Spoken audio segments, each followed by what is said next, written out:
Hey guys, and welcome to the Band Rants channel, your home for NFL projections, predictions, and of course, your periodic rant.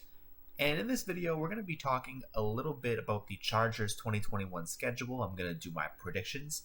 Now, I've kind of already started this a little bit just from previous videos, and I've left the results the same so I don't confuse anything or change anything. I'm going to finish off their schedule. I'm going to go over basically how I think they're going to fare in Justin Herbert's second year.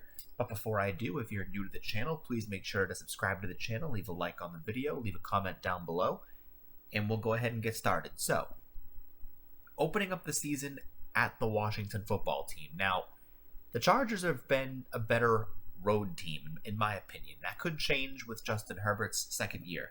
By the way, he was also a quarterback that I said would have a much better rookie season than Tua or any other rookie quarterback, and I'm very, very stoked about Justin Herbert. He's a great quarterback, at least in terms of what he can do long term, in my opinion. I think he's arguably going to be the quarterback that makes it interesting with Patrick Mahomes down the road.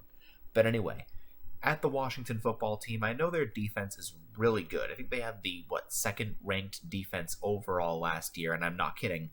The Washington football team did. But I think the Chargers are going to be ready for that. I think they're going to have a great opening game. And overall, the Chargers are more complete than Washington is. They've got some quarterback issues. But at home against the Dallas Cowboys, it's not often that teams lose their home openers, especially one that a lot of people are optimistic about, like the Chargers. But I just think that right now, Dallas has all the weapons at their disposal to actually win this match, and I think they're going to. Now, at the Chiefs, I do have that being a loss also because bad things do happen at Arrowhead.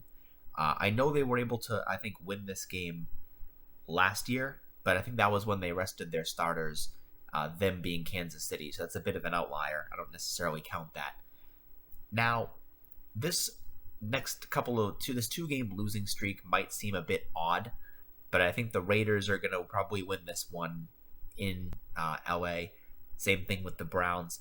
But on the road, the Chargers actually get a huge upset win over the Ravens. And they ride that momentum into their bye week and finally get a home win over the Patriots. Now, this also could change because the Patriots, in my opinion, I think, with the exception of maybe Kansas City and Baltimore, are going to be their toughest challenge. But I do think the Chargers are due for an upset home win. They're overdue looking at the schedule. And I think they're going to get it here. At Philly. Philly is probably the easiest game they have on the docket so far. And they do better on the road. I think even though Philly can be a little bit unpredictable, I think the Chargers are a more complete package than Philly. They're going to be in a rebuild stage at this point. I think Philly's going to be a team that we'll keep an eye on down the road in a year or two. This year is more of a rebuild for them. Against the Vikings in Week 10, this is going to be a great offensive showdown, and honestly, both of these teams, in my opinion, are rather equal in terms of what they have and what they can bring to the table. I'm going to give the Chargers the benefit of the doubt and say they win this game. And then at home against the Steelers, this one might be a loss. Riding a 4-game win streak is not necessarily a bad thing at all, especially going down the road, and especially with a much easier November schedule because at Denver, at the Bengals, these are usually pretty easy games, but at Denver, especially coming off the bye, being a division rival, you can't underestimate that, and I actually think that they could potentially pull off the upset win. And I say it's an upset because at Denver is a tricky place to play. It's very, very cold. It's not like LA. And Denver is a team that really gets down and dirty at home. And I think the Broncos are actually going to win this one and give the Chargers a very tricky road loss, which the Chargers are pretty good on the road. And I think they're going to ride that momentum into the jungle against Joe Burrow and win this game. This was actually a game that we were going to see last year, but I think this was week 1, and I think Tyrod Taylor was starting for the Chargers, not Justin Herbert. But we're going to get to see that matchup now, and it's going to be pretty fun to watch.